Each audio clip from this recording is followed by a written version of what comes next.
आपली एंट्री कुठं बनती आहे. आज पण आपण पेपर ट्रेड करणार आहे.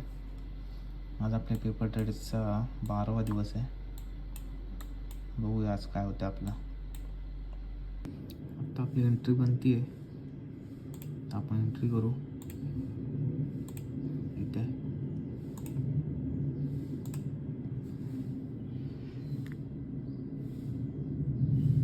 आत्ता आपली एंट्री झालेली आहे. बघूया आता टार्गेट लॉस प्रॉफिट काय होतं आहे. आपलं 1:2चं टार्गेट आहे. बघूया. बघू शकता आपली एंट्रीनंतर आपले मार्केट कॅन्डल. आपलं 1:2चं टार्गेट हिट झालेलं आहे. बघू शकता प्रॉफिट झालेलं आहे पेपर ट्रेड. आपण उद्या परत पेपर ट्रेड करणार आहे. बघूया.